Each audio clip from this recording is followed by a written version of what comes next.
tadi saya katakan bahwa ketika kita bicara tentang bagaimana pendidikan kewarganegaraan ini, saya coba kaitkan dengan basic ilmu kita. Kita bicara tentang bagaimana ranah kita, ya, ranah hukum, ya. Ini diharapkan nanti melalui pendidikan kewarganegaraan ini Anda menjadi seorang sarjana atau profesional yang di dalam masyarakat yang tentu memahami tentang bagaimana Indonesia itu sendiri. Kemudian kita mencintai tanah air Indonesia, mencintai pekerjaan kita, ya. Diharapkan juga kita punya kompleksitas. Maksudnya di sini kita sebagai warga negara yang baik, juga warga negara yang terdidik, ya, kita bisa hidup bermasyarakat, berbangsa, bernegara, dan juga mempunyai sifat-sifat yang memang mempunyai nilai-nilai yang ada di dalam Indonesia itu sendiri. Nilai-nilai kepribadian Pancasila intinya. Jadi sebenarnya pendidikan kewarganegaraan ini erat kaitannya juga dengan bagaimana pendidikan Pancasila. Karena bicara kewarganegaraan, sebenarnya kita bicara tentang bagaimana nilai-nilai pribadi bangsa Indonesia. Nah, nilai-nilai pribadi bangsa Indonesia tentu tidak terlepas dari nilai-nilai Pancasila. Jadi semua saling keterkaitan sebenarnya. Nah, untuk mengetahui tentang bagaimana identitas nasional, ya, identitas nasional, Anda juga harus mempelajari dulu tentang bagaimana jati diri identitas kita pribadi. Bagaimana kita bisa mencintai bangsa ini kalau kita tidak mencintai diri kita? Anda harus punya konsep terkait tentang apa sih yang saya harapkan, pengembangan kemampuan seperti apa sih yang saya harapkan sehingga saya menjadi seorang sarjana yang profesional, yang secara utuh memiliki banyak kemampuan, bukan hanya satu bidang, tapi bisa juga walaupun tidak tidak mendalam, tapi semua pengetahuan itu saya miliki, ya. Mempunyai kemampuan itu sebagai seorang sarjana, seorang profesional. Karena bagaimanapun nanti, ya, Anda itu akan menjadi cikal penerus dari bangsa ini.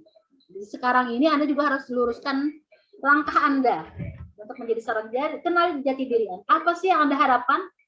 Anda masuk Fakultas Hukum ini sebenarnya mau jadi apa? Apa yang harus Anda bekali untuk menjadi seorang sarjana hukum yang baik? Karena sebenarnya kalau kita lihat profesi hukum orang berpendidikan banyak orang berpendidikan. Tapi nyatanya yang melakukan kejahatan kerah putih juga banyak dilakukan oleh orang berpendidikan. Koruptor itu adalah orang-orang berpendidikan, ya, bukan masyarakat ya biasa. Dia justru yang mempunyai jabatan, mempunyai pendidikan, mempunyai kekuasaan, sehingga semua disalahgunakan. Nah, kalau Anda tidak mencintai pekerjaan Anda, mencintai diri Anda, ya bagaimana bisa Anda mencintai bangsa Anda?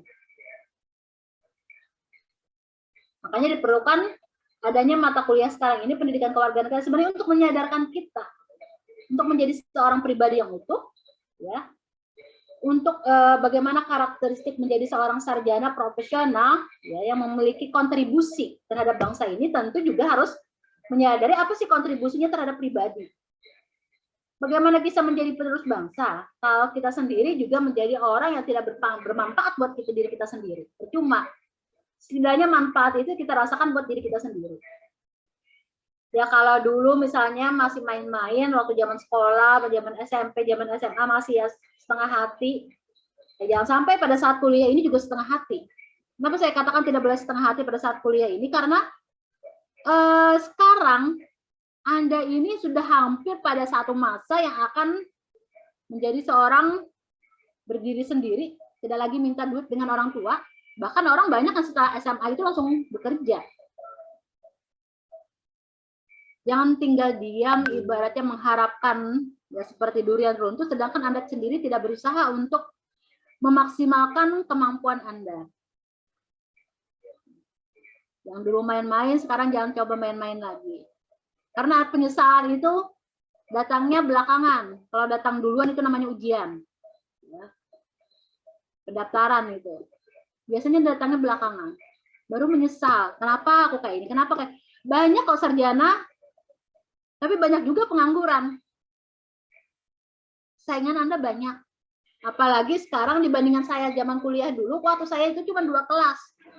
Kelas A sama kelas bukan. dirasakan NIM, genap ganjil. Jadi NIM-nya itu ada kan ujungnya yang genap, ada ujungnya ganjil. Jadi kelas itu hanya dibagi berdasarkan kelas genap dan kelas ganjil. Saya kebetulan kelas ganjil karena NIM saya dulu ujungnya 117. Ada kelas genap. Dulu berdasarkan pembagian kelas genap ganjil. Kalau sekarang, kelas A, B, C, D, E, F, G, H. Ada 8 kelas sekarang, banyak sekali. Satu kelas aja 55. Kali 8 kelas. Itu saingan Anda semua sebenarnya untuk meraih lapangan kerja. Ya. Ada sekitar 400 lebih mahasiswa hukum di satu angkatan, belum lagi angkatan yang lain. Belum lagi di Uniska, TISA, Upaya, segala macam universitas apalagi yang ada hukumnya itu. Sari Mulia. Saingan Anda banyak. Kalau Anda santai-santai saja, tidak mulai bergerak dari sekarang untuk menambah kemampuan Anda, menambah kapasitas yang Anda miliki, ya akhirnya Anda menjadi orang tertinggal. Jadi sebelum kita mengenal bagaimana identitas nasional, kita harus mengenal identitas diri kita. Kita harus tahu kelemahan kita apa dulu. Kalau saya dulu, orang yang insecure, maksudnya orang yang merasa tidak percaya diri. Saya tidak percaya diri karena saya merasa orang tua saya bukan orang tua yang mampu. Ya, saya bukan orang yang cantik, yang punya kelebihan dari segi paras, segala macam. Tapi saya memang agak tertutup. Mulai dari zaman sekolah sampai SMA saya tertutup. Saya tidak punya teman akrab, sahabat istilahnya. Saya agak pendiam dulu. Kemudian semua berbalik ketika saya kuliah. Ya. Ketika saya kuliah, saya awalnya memang tidak percaya diri. Cuman pikir lagi, kita kan kuliah ini mendaftar sudah sampai lulus, bisa lulus masuk perguruan tinggi, masuk Lambung Mangkurat ini, masuk fakultas hukum, artinya kita punya kemampuan, sudah kenapa merasa rendah diri? Kenapa kemudian saya yang pendiam itu mencoba berkawan, ya bersahabat, ya berteman, ternyata orang tidak pernah memandang rendah saya, cuman saya yang membatasi diri saya. Akhirnya apa? Saya membatasi kemampuan saya. Itu yang saya rasakan di awal-awal. Saya membatasi kemampuan saya sendiri dengan memandang rendah diri. Ya rendah hati boleh, tapi rendah diri jangan. Ya, itu yang harus Anda terapkan dulu terhadap diri Anda. Bahwa Anda ini sebenarnya hebat ya. Anda juga punya kemampuan. Jangan merasa ya tidak mampu lebih dahulu. Kalau orang lain bisa, saya juga bisa. Camkan itu. Ya itu sebagai memotivasi diri sebenarnya. Karena untuk mengenal, mencintai bangsa ini tidak sekadar hanya cinta segala macam, tapi kita kan bagaimana identitas nasional kita bisa maju? Bagaimana bangsa Indonesia ini bisa maju kalau kita sendiri merasa terkungkung dalam segala kekurangan-kekurangan itu? Nah, saya harapkan memang itu dulu yang di awal-awal ini yang harus Anda perbaiki. Ya, mungkin yang merasa rendah diri, tolonglah hilangkan sifat-sifat itu. Jadi ini semua makhluk sama ciptaan Tuhan. Walaupun tidak cantik, mungkin ada hal-hal lain yang merupakan kelebihan kita dibanding orang lain. Saya dulu merasa orang tua bukan seorang kaya, sehingga saya tidak bisa bergaul seperti ya layaknya mungkin kaum apa ya yang banyak gaya atau apalah yang apa istilahnya sekarang yang bisa gaul dengan kawan-kawan jalan ke sana kemarin enggak. Karena saya saja dulu ya sekelas sekolah pulang saya tidak berteman ya ngumpul-ngumpul segala macam nggak bisa dulu. Sehingga itu juga membuatkan saya merasa rendah diri. Tapi ternyata sekarang dulu kawan-kawan saya sekolah yang menurut saya hebat segala macam ya sekarang ya jujur saya merasa mereka bukan apa-apa ternyata. Mereka yang dulu anak gaul ternyata sekarang ya biasa-biasa saja. Saya yang merasa rendah diri, yang merasa dia terkadang saya sendiri yang merasa direndahkan oleh kawan-kawan, ya perasaan saya saja sebenarnya orang nggak merendahkan, cuma saya sendiri yang merasa direndahkan karena merasa ada kekurangan tadi. Ya, tidak pintar saya merasa, ternyata ketika saya berusaha belajar, saya juga bisa sebenarnya. Itu juga kadang yang membuat saya malas ketika saya merasa orang yang mengecilkan saya, padahal saya sendiri yang menutup diri saya. Makanya waktu zaman sekolah dulu saya sering bolos. Jujur saya sering bolos.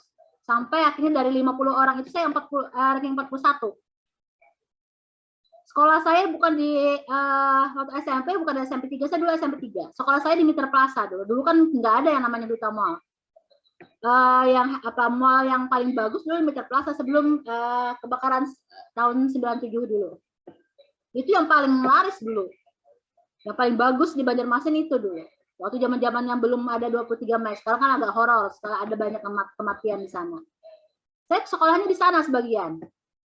Kalau taksinya lambat, pintu gerbang ditutup, akhirnya saya sekolah ke Mitra Plaza. Bolak-balik ke sana kemari melihat outlet yang mana-mana. Akhirnya sampai zuhur baru saya pulang. Orang di rumah mana tahu saya tidak sekolah. Mereka pikir saya sekolah. Sampai akhirnya saya jeblok dulu dengan 41. SMA juga saya juga sering. Ya. Waktu itu pernah dipanggil kepala sekolah. Iya, dipanggil. BP bukan kepala sekolah, Ibu BP. Ibu konseling. Saya pikir dulu karena saya sering bolos, ternyata walaupun saya sering bolos, saya termasuk pintar sebenarnya. Cuma saya sendiri yang merasa apa ya? Yang merasa ya rendah hati bagus, rendah diri yang merasa ini. Saya pernah dipanggil guru BP, saya pikir karena saya sering bolos. Ternyata karena waktu itu waktu kelas 2, kata ibu, nilai saya yang IPA lebih bagus daripada IPS, makanya disuruh masuk IPA dulu. Nah, wah, terus saya di situ yang mulai bangkit, ya mulai orang baca itu bujur-bujur. Ya ternyata saya pintar loh, ya. Nilai-nilai saya ternyata lebih bagus IPA. Sampai akhirnya saya kuliah, walaupun waktu kuliah itu yang awal-awalnya ya juga setengah hati, karena saya sebenarnya bukan mau masuk fakultas hukum, sebenarnya saya ini mau masuknya FKIP, mau jadi guru. Tapi jalannya itu agak susah. Harus memutar dulu. Ya. Saya tidak jadi guru, ternyata saya jadi dosen. Ayah saya dulu tahun 99 itu kan zamannya reformasi, itu 98 itu kan reformasi. Saya angkatan 99. Ayah saya itu dulu pengennya anaknya itu menjadi sarjana hukum. Karena setelah reformasi, hukum itu naik daun. Banyak yang ingin menyolokkan anaknya di sarjana fakultas hukum, termasuk orang tua saya. Padahal saya mau jadi FKIP, mau jadi guru. Cuman karena pengalaman, ya dulu guru kan tidak ada serdos. Karena arwah Kai dulu adalah guru, dan orang tua saya sering kelaparan, pernah katanya beli beras selitar, kemudian berasnya itu buntus di jalan, akhirnya dipunguti, ya karena tidak ada beras lain, akhirnya memasak itu bercampur batu. Mungkin karena pengalaman itu, makanya orang tua saya tidak mau anaknya jadi guru. Sampai akhirnya saya disuruh masuk hukum. Ya, saya tidak mau masuk hukum, tapi kata mama saya, sudahlah masuk saja. Nanti akan tahu ya kalau pengajar orang tua itu bagus. Mungkin nanti di fakultas hukum ini apakah yang bagus kena jadi apakah jadi. Nah, saya tidak pernah berpikir jadi hakim, jadi jaksa, jadi pengacara, nggak ada pikiran saya. Saya tidak mau itu. Ternyata jalannya cuma berputar saja. Ternyata saya tetap jadi guru di fakultas hukum. Nah, ini akhirnya nggak ada guru enggak. Iya. Enggak, boleh sekolah. Kepala sekolah ya. Nah, itu jalannya ya. Nggak ada jalan. Nah, Anda ini baru memulai jalan. Ya. Anda baru memulai. Nanti akan mengalami kesulitan-kesulitan itu. Anda akan mengalami yang namanya putus asa. Nilai jeblok nanti akan merasakan. Sudah bagus-bagus, bujur-bujur kuliah, terkadang ternyata nilainya kenapa jadi seperti ini. Padahal kuliah terancak aja karena pernah membolos. Terkadang ada perasaan, saya pernah merasa yang pesimis ya, bukan pesimis ya. Yang merasa kesal dengan diri sendiri, rasa kesal dengan dosen. Padahal saya ini kuliahnya benar-benar loh. Kenapa nilainya cuma B? Atau pada saat belajar, ini kenapa ini kan dipelajari? Padahal kali itu ini yang keluar dalam ulang. Atau nanti pada saat nanti bayar SPP, ternyata orang tua tidak punya uang. Banyak pengalaman-pengalaman itu. Punya uang apa? Tapi yakinlah di antara kesulitan itu nanti akan ada kemudahan. Itu kan sudah janjinya. Ya. Saya juga pernah mengalami kesulitan-kesulitan itu. Jangan putus asa. Anda baru memulai langkah. Kalau Anda putus asa sekarang, nanti bagaimana Anda menjadi pemimpin? Anda ini cara memimpin. Ya, bukan hanya apalagi laki-laki pemimpin, bukan hanya pemimpin negara, pemimpin bangsa, tapi juga pemimpin rumah tangga. Kalau Anda putus asa sebagai bentuk putus asa, bagaimana anak istri Anda kelaparan nanti? Ya. Makanya laki-laki ini harus lebih survive. Tanggung jawab lebih besar dibanding perempuan. Nah, karena menjadi kepala rumah tangga itu berat loh. Makanya tidak boleh patah semangat. Kasihan nanti nasib yang menjadi tanggungan Anda, anak-anak Anda terutama. Karena dia perlu contoh seorang ayah yang punya mental baja. Nah, Anda harus punya mental itu dari sekarang. Jadi inilah mengapa kita perlunya mengenal identitas diri dulu sebelum kita bicara tentang bagaimana identitas nasional. Kita berpikir ke depan sebenarnya. Karena bagaimanapun kita hidup bukan stuck sampai di sini. Masih banyak hari esok yang harus Anda jalani. Anda baru umur ya paling 18, 19 sekarang. Masih banyak puluhan tahun lagi yang harus Anda lalui. Masih banyak kesulitan-kesulitan lain yang harus Anda hadapi. Masih banyak tantangan-tantangan yang lain yang harus Anda lewati. Karena memang hidup itu tidak semudah memberikan telapak tangan. Saya juga pernah mengalami yang namanya sudah di detik-detik terakhir, besok penutupan bayar SPP, orang tua tidak punya uang. Ada. Harus ke sana kemari minjam duit ya, namanya. Ini ada. Harus apa, istilahnya harus tebal muka. Buka, kayak beta. Itu sampai semester 2. Alhamdulillah ketika saya semester 3 ada beasiswa. Nah, nanti kalau ada beasiswa tolong ya coba saja. Ya. Modal Anda hanya belajar. Sampai akhirnya dari semester 3 sampai saya lulus kuliah, saya tidak lagi bayar SPP. Kampus akhirnya sudah menanggung. Mau iPhone. Anda juga harus punya itu. Karena saya sendiri, karena saya ini anak tertua dari 8 bersaudara.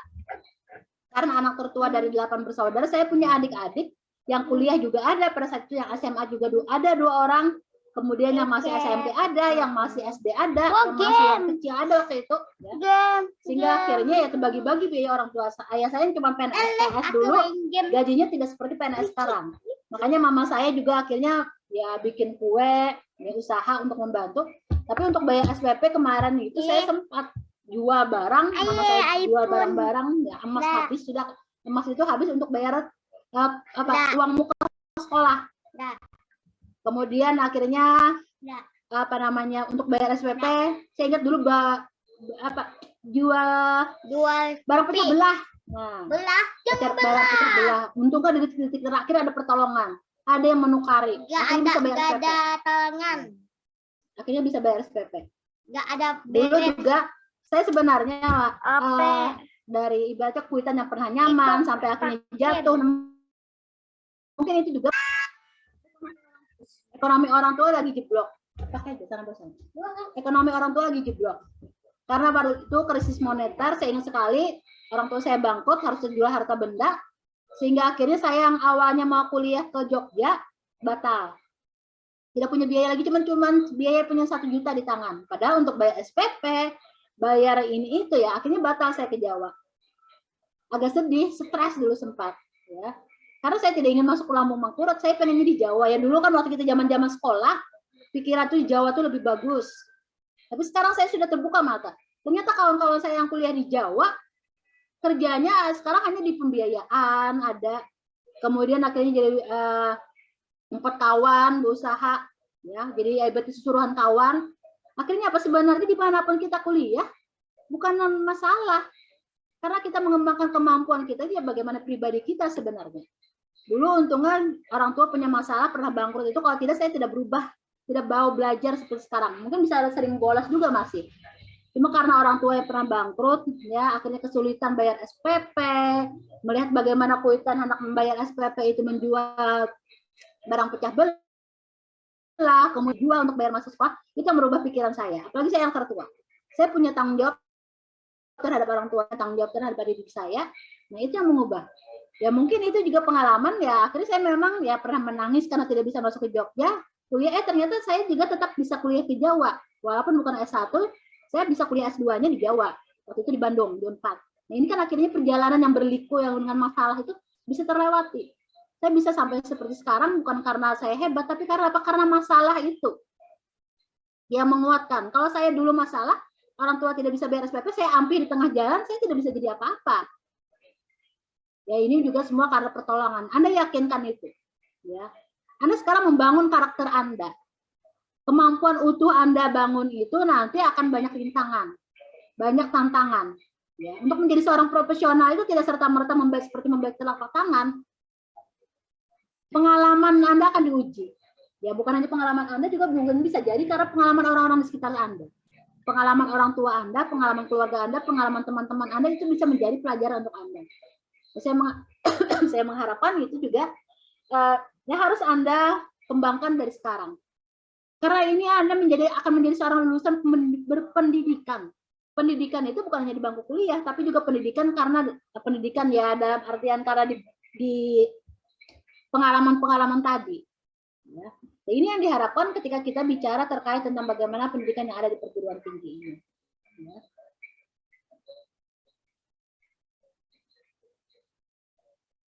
Ya, menjadi pribadi, ya, pribadi identitas, mengenal identitas nasional itu ya awalnya kita bicara tentang bagaimana kepribadian bangsa. Ketika bicara, akhirnya bicara tentang individu-individu itu tadi. Kita terkait bicara tentang bagaimana diri kita.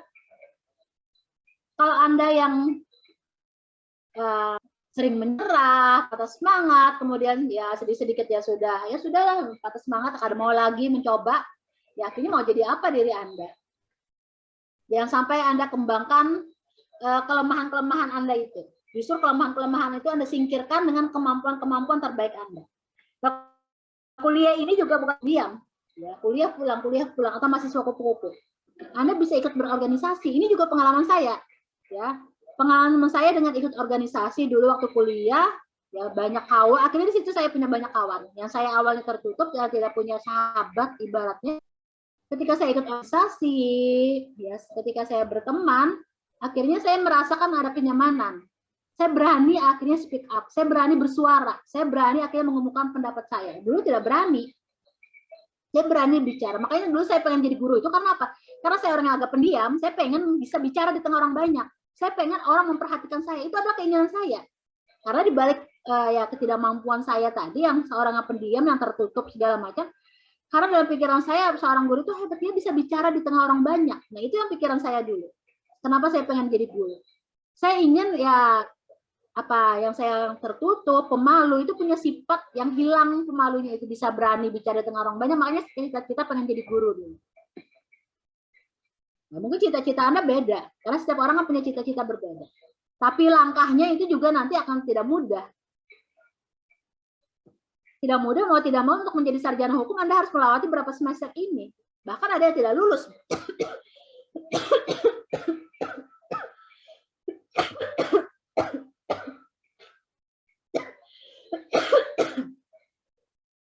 Bahkan ada yang mungkin yang mengalami tidak lulus itu.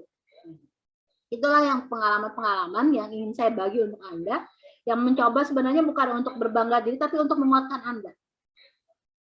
Kalau apalagi yang Anda punya orang tua kemampuannya di atas, ya yang di atas ibaratnya mampu membiayai, tidak seperti orang tua saya yang harus jual panci, jual barang pecah belah, itu jual emas dulu segala macam hanya untuk menyalahkan anak.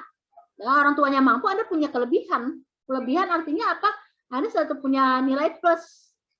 Anda tidak perlu lagi memikirkan biaya. Anda hanya dituntut untuk belajar, dan belajar. Beda dulu dengan saya alami. Ya, tapi akhirnya dengan saya ikut organisasi, ya saya juga ditawari pekerjaan dulu. Itu yang akhirnya saya bersyukur sekali. Ya berubah memang kehidupan saya pada saat saya kuliah. Ya, salah satu perubahannya itu karena memang orang tua bangkrut. Yang dulu punya beberapa rumah, ya rumahnya ada 2, akhirnya terjual satu persatu. Waktu dulu orang tua saya berternak ayam sampai ribuan, itu yang menyebabkan bangkrut itu. Kemudian krismon segala macam, harga ayam anjlok. Kemudian dalam kandang itu penyakit tetelo dulu namanya, ayam itu sampai mati. Ya kalau ayam mati kan tidak bisa dijual. Sampai kandang itu yang separuh ada, makanya bangkrut. Makanya akhirnya terjual modal, karena modalnya itu dulu saya ingat sekali pinjam di bank, terjerat hutang dulu akhirnya, menyebabkan kami bangkrut. Untungnya masih ada gaji bulanan.